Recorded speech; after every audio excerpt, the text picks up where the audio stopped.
Olá meus amigos, sejam todos muito bem-vindos a mais um vídeo do canal Genealogia para Iniciantes. Eu sou Rani Macedo, historiador e genealogista.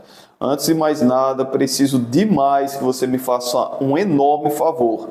Deixar o seu like aqui no vídeo. Demora menos de um segundo aí, rapidinho você clica lá, deixa seu like e você vai nos ajudar bastante. Se você não é inscrito no canal também, inscreva-se, por favor, no Genealogia para Iniciantes. Nós acabamos de bater a meta de 25 mil inscritos e com sua ajuda o canal vai crescer cada vez mais e nós vamos poder levar a genealogia ao máximo possível de pessoas, resgatando assim a memória dos nossos ancestrais. Então, por favor, deixa seu like, inscreva-se no canal, é muito importante para mim e para o desenvolvimento do nosso canal.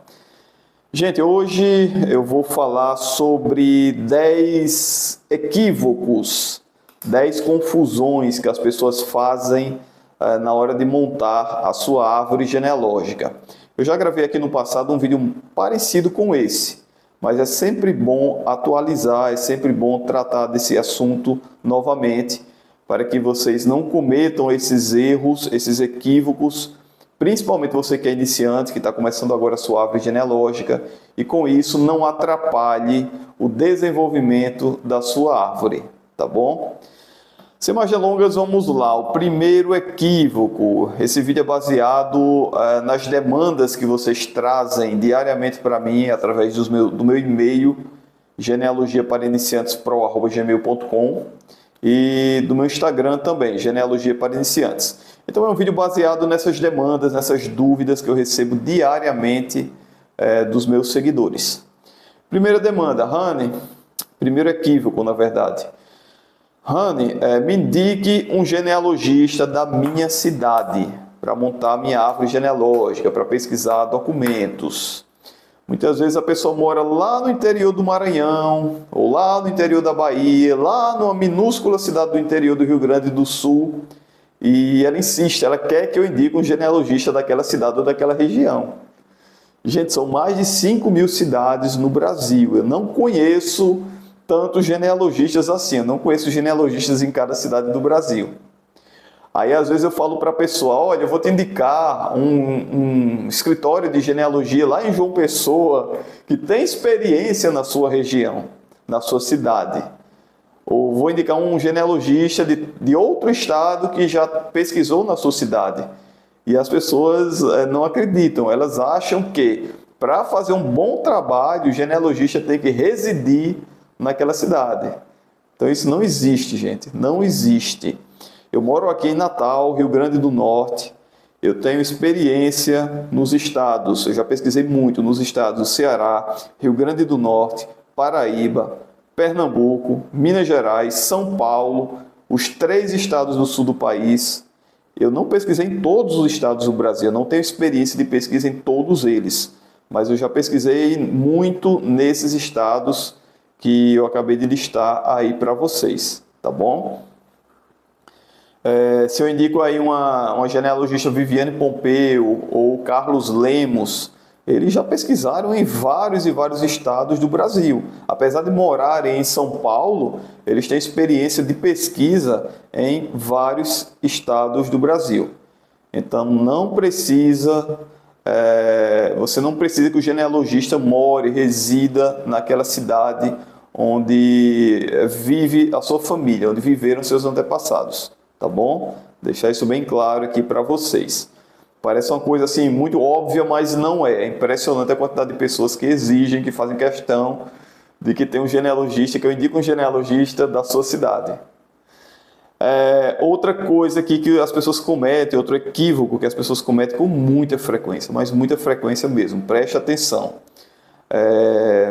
A pessoa está buscando a cidadania portuguesa, seja ela pela via sefardita, seja por ser neto de português, e a pessoa foca em procurar um português na sua árvore genealógica, tá bom? Se você está buscando aí a cidadania portuguesa ou espanhola pela via sefardita, na minha opinião, você deve focar nos ramos brasileiros e não sair buscando um português e quando acha o português, focar apenas naquele ramo.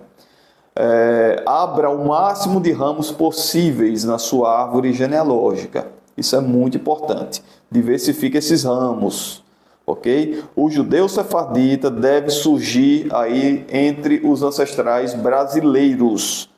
Entre os ancestrais brasileiros. Pode surgir entre um ancestral português? Pode, mas a maioria dos judeus sefarditas vai surgir na sua árvore genealógica entre os seus ancestrais brasileiros. Por quê? Porque os judeus sefarditas vieram para o Brasil, a maioria deles, lá no século 16 e 17, anos 1500, 1600, fugindo da Inquisição lá em Portugal e na Espanha. Então, são ancestrais portugueses que vieram para cá há 4, 5 séculos atrás e geraram uma grande descendência de brasileiros. Então, você deve encontrá-los nos ramos dos ancestrais brasileiros na sua árvore genealógica. Por exemplo, o Junca Montezinho, que foi o judeu que me certificou, ele viveu a vida toda em Portugal, mas um dos seus descendentes, eu acho que foi um tetraneto, pentaneto, alguma coisa do tipo, não lembro agora de cabeça, veio para o Brasil e aqui deu origem a uma gama enorme de descendentes, tá bom? Então, muito provavelmente, se você busca o judeu sefardita na árvore, você vai encontrá-lo entre os ancestrais brasileiros. Vale a pena se você encontrar ancestrais na árvore genealógica ali da ilha dos Açores, daquelas ilhas dos Açores, vale a pena prestar muita atenção também. Muitos judeus viveram lá, ok? Judeus no meu estado, é o terceiro equívoco, a terceira confusão que as pessoas fazem. As pessoas acham que todos os estados brasileiros tiveram judeus que vieram fugidos da Inquisição. Tá bom? Isso é muito comum as pessoas perguntarem isso. E não é bem assim. Quando esses judeus sefarditas saíram de Portugal para o Brasil fugindo da Inquisição, não existia o Brasil do jeito que nós conhecemos hoje. Não existiam esses estados do jeito que nós conhecemos hoje. O Brasil, o território brasileiro, era totalmente diferente. Correspondia a mais ou menos 1/3 do que é hoje. Era um território que praticamente só existia ali o litoral, né? Essa região que hoje é o nordeste do Brasil, descendo ali uma fina faixa de terra até o Rio Grande do Sul.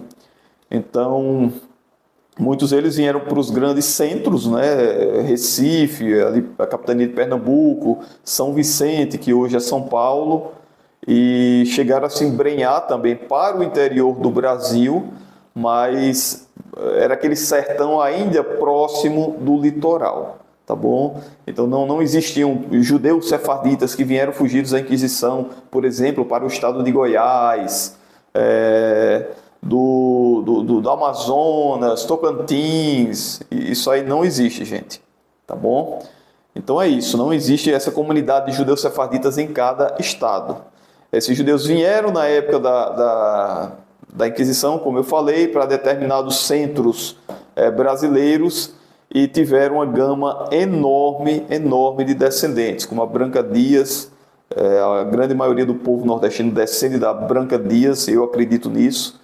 E, por exemplo, também o Antônio Bico do Carneiro lá em São Paulo, que é uma coisa impressionante a quantidade de descendentes dele. Acredito que seja o judeu que mais certifica lá na comunidade israelita de Lisboa. Tá bom? Então não existe isso, judeus do meu estado.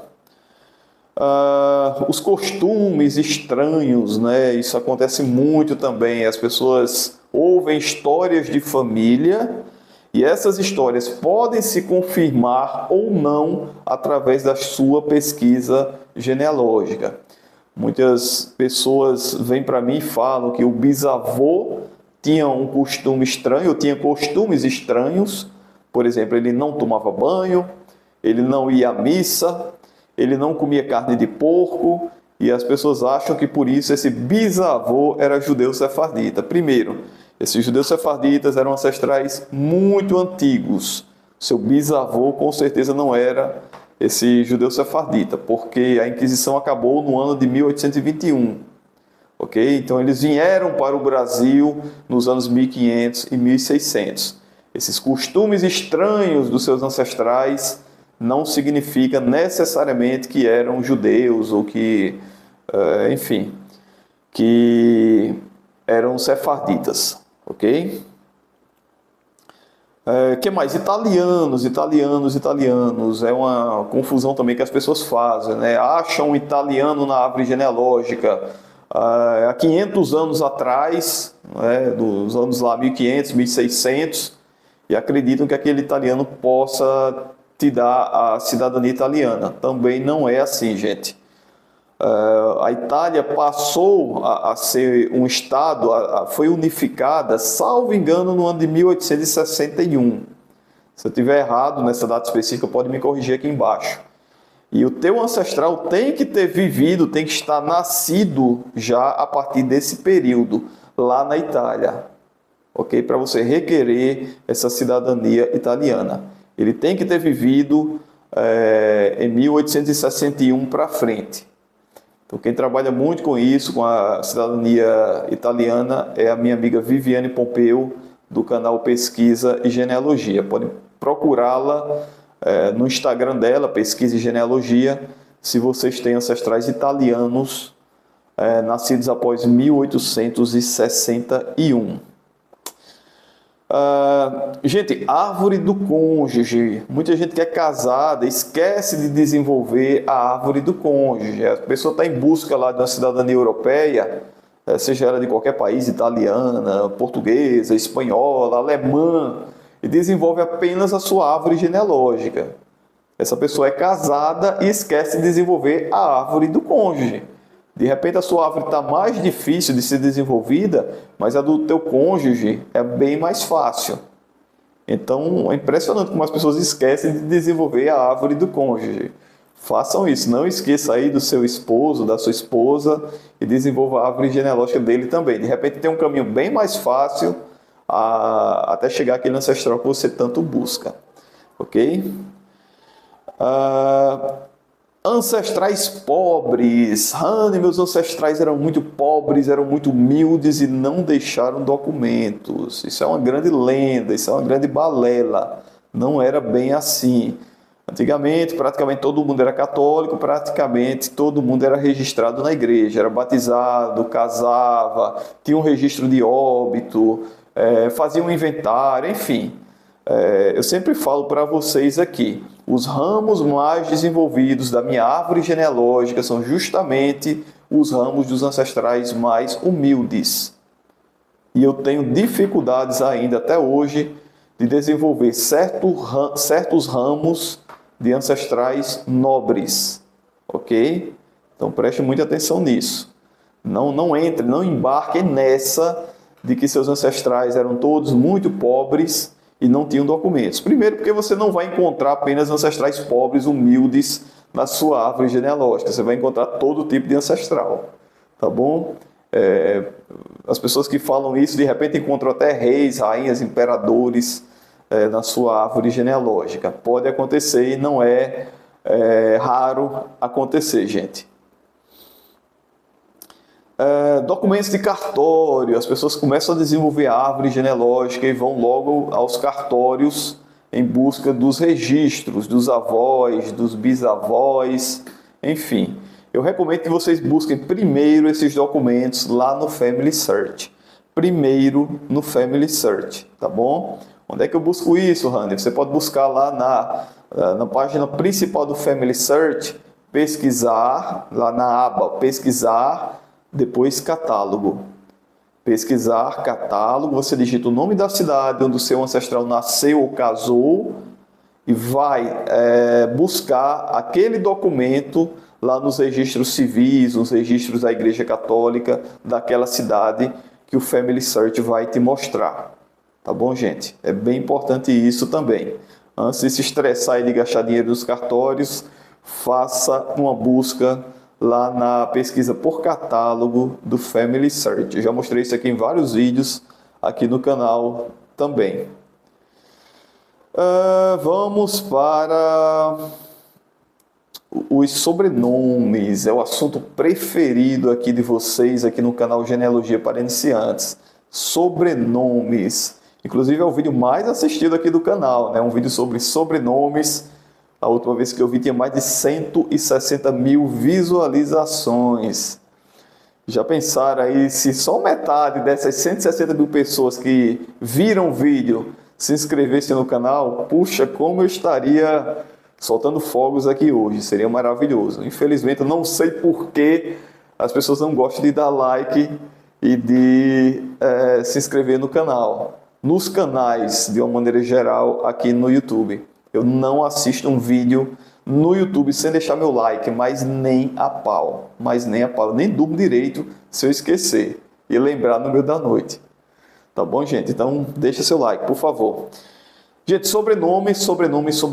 As pessoas me perguntam diariamente: Rani, o meu sobrenome, me fale aí a história do meu sobrenome. Gente, existem milhares e milhares de sobrenomes no Brasil. Eu não sei a história de todos. Muito pelo contrário, essa é a história de raríssimos, de pouquíssimos sobrenomes. Mais especificamente dos meus sobrenomes. Eu sei a história do sobrenome Cavalcante, eu sei a história dessa família, eu sei a história do sobrenome Macedo, de onde veio o meu sobrenome Macedo, meus ancestrais com esse sobrenome e tal, eu sei. Agora, de vários e vários outros sobrenomes aí, alguns que eu nem ouvi falar, nunca tinha ouvido falar, as pessoas me perguntam e eu não sei dizer. Então, cabe a você pesquisar, buscar a história do seu sobrenome. Para isso existe o Google, existe a internet, existem sites aí que podem te mostrar a história do seu sobrenome. Tá bom, gente? E relativo a sobrenome também, é uma coisa que as pessoas me perguntam direto. Se o sobrenome tal tem origem sefardita, tem origem de judeus, ou é de origem italiana, ou é de origem alemã, ou é de origem de vários outros países do mundo. Gente, é muito difícil de dizer isso, é muito difícil. As pessoas fazem muita confusão com isso. Vejam só, existem alguns sobrenomes, são poucos sobrenomes no Brasil, né, comparado com a imensa maioria deles, com a totalidade deles, que quando nós, genealogistas, enxergamos ali na árvore genealógica, nós inferimos, nós suspeitamos de que leve a judeus sefarditas, dependendo da região onde aquele ancestral nasceu. Tá bom? Alguns exemplos aqui para vocês. O Cavalcante, que é o meu sobrenome, vai levar a judeus sefarditas. Geralmente a Branca Dias, a Brits Mendes Vasconcelos, o Rui Capão, ok? O Holanda, aqui no Nordeste, leva Brits. Dantas, alguns Dantas levam ao Junca Montezinho. Albuquerque também leva judeus sefarditas. Aí no Sul, Bicudo, Prado, Leme, Sutil, Camargo, Camacho. Esses sobrenomes, quando nós encontramos na árvore genealógica, dependendo da região onde estão esses ancestrais, nós ficamos bem atentos. Não é certeza absoluta, mas pode ser que leve a judeus sefarditas, ok? Então não dá para saber. São poucos sobrenomes onde isso acontece. As pessoas me perguntam constantemente: Ranos Pereira, lá do interior da Bahia, os Oliveira, lá do Ceará, os Silva, de uma cidade lá do interior de Alagoas. E eu sempre respondo da mesma maneira. Gente, para saber se o seu sobrenome leva a judeu sefardita, você tem que desenvolver a sua árvore genealógica organizadamente. Tá bom? Tem um vídeo aqui no canal bem recente, eu vou deixar o link aqui abaixo na descrição, onde eu mostro aí 10 técnicas para você desenvolver a sua árvore genealógica da maneira correta. Tá bom? E por último, uma confusão também que as pessoas fazem, um equívoco que fazem também é com relação às fontes. Ok? As fontes. O que são fontes, Rani? São documentos, são livros de genealogia bem escritos, bem embasados, de pesquisadores sérios, são jornais, são revistas antigas, é alguma coisa que comprove que a filiação do seu ancestral, que o seu ancestral era filho de fulano e cicrana. Isso são fontes, são as comprovações documentais da sua árvore genealógica. Então a genealogia tem que ter fontes, tem que ter comprovação, tá bem? Tá bom? Tem que ter essa comprovação. Até para evitar os homônimos, que são aqueles ancestrais que tinham o mesmo nome. Por exemplo, um José dos Santos. Você tem que ter documentos que comprovem que aquele José dos Santos é realmente o seu ancestral e não um homônimo. A CIL, assim, tem um rigor muito forte, muito grande com essa questão dos homônimos. Eles se preocupam muito. Você tem que provar por A mais B que aquele ancestral é o seu ancestral e não um homônimo. Então as fontes são muito importantes para isso. O que são as fontes, Ânico? Quais são os documentos que eu posso usar para comprovar? Um registro de batismo. Muito cuidado com os registros de batismo, porque eles só trazem o primeiro nome da criança, mas às vezes é um nome diferente daquela época, os pais tinham nomes incomuns para aquela época, então você pode sim comprovar com o registro de batismo.